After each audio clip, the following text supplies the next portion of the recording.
மற்றொரு அண்மை செய்தி. ஆசிரியர்களுக்கு டெட் தேர்வு கட்டாயம் என்ற உச்சநீதிமன்ற தீர்ப்பின் எதிரொலியாக தலைமை செயலாளர் தலைமையில் ஆலோசனை நடைபெற்று வருகிறது. ஆசிரியர்களுக்கு டெட் தேர்வு கட்டாயம் என்று உச்சநீதிமன்றம் தீர்ப்பு வழங்கிய நிலையில் தலைமை செயலாளர் தலைமையில் தற்போது ஆலோசனை நடைபெற்று வருகிறது. தலைமை செயலாளர் முருகானந்தம் தலைமையில் தலைமை செயலகத்தில் ஆலோசனை நடைபெற்று வருகிறது. உச்சநீதிமன்ற தீர்ப்பின் எதிரொலியாக இந்த ஆலோசனை நடைபெற்று வருகிறது.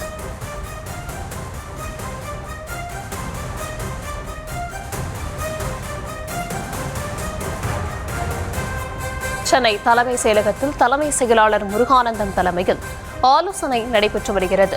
1,00,000 ஆசிரியர்களுக்கு நெருக்கடி ஏற்பட்டுள்ளதை அடுத்து அவசர ஆலோசனை கூட்டம் நடைபெற்று வருகிறது. ஆசிரியர்களுக்கு டெட் தேர்வு கட்டாயம் என்ற உச்சநீதிமன்ற தீர்ப்பின் எதிரொலியாக தலைமை செயலகத்தில் ஆலோசனை நடைபெற்று வருகிறது. விவரங்களுடன் இணைகிறார் செய்தியாளர் ராஜேஷ். விவரங்கள் வழங்கலாம். வணக்கம். சென்னை தலைமைச் செயலகத்தில் தலைமை செயலாளர் தலைமையிலே பள்ளிக்கல்வித்துறை அதிகாரிகள், சட்ட நிபுணர்கள் மற்றும் தமிழக அரசினுடைய உயர் அதிகாரிகள் கலந்து கொண்டு இந்த ஆலோசனை கூட்டத்தை நடத்தி வருகிறார்கள். அதாவது தமிழகத்தில் சுமார் 1,00,000 ஆசிரியர்கள் பாதிக்கப்படக்கூடிய சூழல் உருவாகி இருக்கிறது. காரணம், கடந்த 1ஆம் தேதி உச்சநீதிமன்றம் ஒரு தீர்ப்பு கொடுத்தது. அந்த தீர்ப்பின்படி ஆசிரியராக பணியில் தொடர வேண்டுமானால் டெட் தேர்வு எழுதி வெற்றி பெற வேண்டியது கட்டாயம். அது மட்டும் இல்லாமல் ஏற்கனவே பணியில் சேர்ந்திருக்கக்கூடியவர்கள் ப்ரொமோஷன் வேண்டும் என்றாலும் டெட் தேர்வு எழுதி வெற்றி பெற்றால்தான் நீங்கள் ப்ரொமோஷன் பெற முடியும் என்று தீர்ப்பு கொடுத்திருக்கின்றது. இதன் காரணமாக ஆசிரியர்கள் பாதிக்கப்படக்கூடிய ஒரு சூழல் உருவாகி இருக்கிறது. காரணம், இவர்கள் ஏற்கனவே பணியில் சேர்ந்தவர்கள். அவர்கள் சேர்ந்த போது டெட் தேர்வு கிடையாது.